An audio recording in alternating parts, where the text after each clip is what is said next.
What's going on? What's up, John? Not much. How you doing? Good. Well. Good. How you been? You still traveling or are you back home finally? No, fuck, I'm still on the road. I'm in South Carolina. Man. Yeah. Craziness. Been home like 3 nights in the last month. So I'll be home for a while after this week, though. So. Yeah, that's good. Thank God. What's up, Metal Jesus? Hey, yo. What's up, Jason? What up? How much? Pete is MIA tonight. Well, he's not MIA, but he's busy. He's got studies and stuff. So he may top on later, he said, but who knows? The Three Amigos. The Three Amigos. Three Amigos. So what's going on, guys? How you guys been? So Jason, Mel Jesus, you called me today. Yeah. He's like, dude, PAX tickets. Hit him up. And I'm like, by the time I got back to him, sold out. Shit. I'm like, what the hell? Dude, like, it was fucking brutal, man, because like, well, yeah, so I was on Facebook and I'm chatting with Jason and I called you. I noticed that you weren't on Facebook, so I'm like, okay, got to make the emergency calls. And by the time it got around to Pete, I was going to call Pete. I was like, I couldn't even bring up their website. It crashed. It crashed. The Penny Arcade guys posted like a secondary link so that you could kind of bypass their first website to get to it. And it was brutal, man. It's so I didn't actually get tickets. I mean, basically I sat there for an hour and kind of reloading, sitting in the queue. At one point, Penny Arcade said that there was like 16,000 people or something like that in the queue on the server. They could see the line of people trying to get through. And then by that point, all the 4-day passes were gone. Mm-hmm. And at that point, I was just leaving it up to fate. I'm just like, you know what? It's Wednesday at noon here in Seattle when this all happened. I'm like, I gotta go do stuff. I gotta go to work and stuff. Right. So I don't know. They should really limit to sales like per person, because I'm skeptical. I know like we had the same issue last year with PAX Prime. Remember that? Mm-hmm. And it was the same story, and they sold out really quickly. And I can just see people buying like 10 4-day passes and sell them on eBay later for like 4 times the value of it. Dude, I'm telling you, I was sitting there in the queue as well, chatting with MJR, and I saw people posting on Facebook. The tickets were still being sold. All right, we're sitting in the queue. People are already on eBay listing the tickets they just bought. Are you serious? For like $400, $500, and they were selling. Yeah, and I'm just like, dude, oh my God. The demand for this is out of control. I mean, I understand like it's going to be fun and all that stuff. We've gone, and it's incredible to me because other gaming expos don't seem to have this problem. I mean, even PAX East isn't quite this nutty, Yeah, PAX East was, you could go on for at least a couple of weeks and buy everything. It didn't go out this fast. Mm-hmm. I think I love the Seattle venue. I really do, but I think it's time for a new venue. I think they've outgrown it easy in the last couple of years. We've seen it. Yeah. The thing is, though, is that I don't know where they're going to go unless they take over like one of our sports venues or something. Well, even just move it to like Vegas or somewhere that can support it. They've taken over the buildings across the street, and they're overflowing. They're already taking the whole block. I think that's part of the charm about PAX was just where it's at. It was Seattle and just. So maybe not necessarily take it out of Seattle, but maybe open like a PAX Prime 2.0 or some shit, you move it to Vegas or something, or LA or somewhere or even the Midwest, like Chicago or something, for those people out Midwest, or Toronto or somewhere that people can go in the Midwest and I don't know, but they definitely need to do something because this is nutty, It's really just out of control. I don't think any of us got tickets, did we? No, I didn't get tickets. Mm-hmm. Yeah. By the time I got into the queue, all that was left was Monday.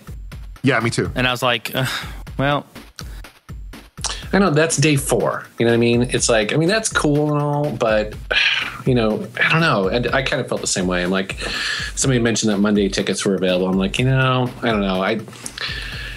Maybe we can get media passes, or we'll have to see what happens. But I don't know. It is what it is. The funny thing about it is that you can come to Seattle that weekend even without passes and still have a blast. You know what I mean? Because we. Oh yeah. Yeah.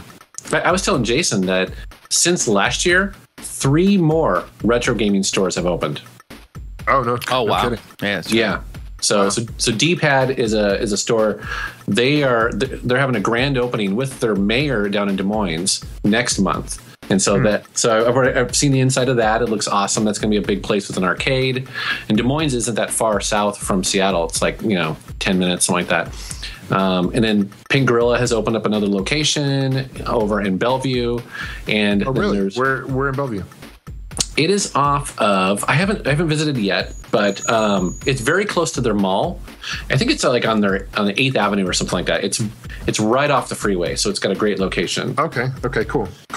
And then there's another place too. So I guess that's my point, is that you can come to Seattle as a gamer and have a great time here, buy a crap load of games, hang out with friends, and And honestly, if you're a retro gamer, PAX isn't really worth your time. I mean, I don't mean that in the best way, because it's not really retro focused, right? And even the booths there are way overpriced. So you're better off, like Jason said, like just go to this local stores. If you're a retro gamer, you can still blast. Seattle's a great town, great city.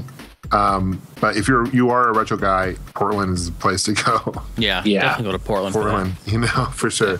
And actually, almost all of those vendors go to Portland. As a matter of fact, just last weekend, just 3 days ago, or 4 days ago, I went down to the Cowlitz Retro Gaming Expo that John Hancock puts on. Oh, yeah. He does it for charity. And it's really amazing because John is one of the biggest video game collectors in this area. And so he pulls strings to get all the local vendors to go down to Podunk Town, Kelso, Washington. They take over the mall there, and they do a little mini retro gaming expo. It's actually pretty awesome. So there's no shortage of that stuff around here if you're looking into retro stuff. Yeah, that's cool. That's cool. Speaking of that Cowlitz Gamer Expo, one of the really interesting things is, and I love this, is that I would go around from booth to booth. I got a little money in my pocket. I'm looking for games and stuff like that. And primarily I've been on kind of like a PC game kick, trying to find, big box games.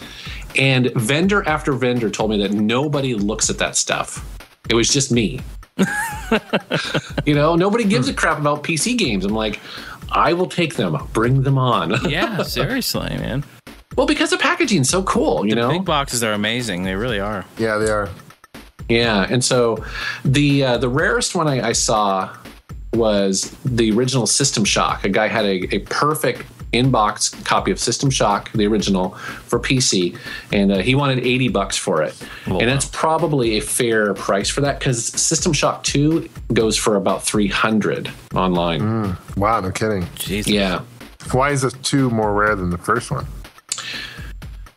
That's a good question, because I don't think it came with anything in the box. I owned it at one point, and like an idiot, I recycled the box. And it's just that I guess it's probably because the second game is more loved. Mm-hmm. The first game is kind of clunky in its controls, and it was a very early first-person, all 3D first-person game. That has a really, really cool story and kind of eerie atmosphere, and it's a good game all around. Oh yeah, definitely. It's in space, but yet it's kind of a horror themed game, and they just refined it for the second one. And so for fans like me, I much prefer the second one. But any of those games are kind of hard to find. Oh, speaking of which, I also found. Do you remember the old Infocom text adventures? Some guy there had the Leather Goddesses of Phobos. Wow. And that's a pretty cool PC game, because it comes with 3D glasses. It comes with a scratch and sniff card. Wow. And it's a total adult, a text adventure game. It comes with a comic book built into the box that's all in 3D. So you put your glasses on and read it. It's just so cool. I love that stuff, And that's the thing with video games nowadays. You don't get that, right? You don't get that charm. No, definitely not. Yeah. Back in the day, it was like, a presentation. Yeah. They were presenting the game, and here's the show. It was not just the game, but the contents and everything it came with. It was a whole package. Yeah. Yeah.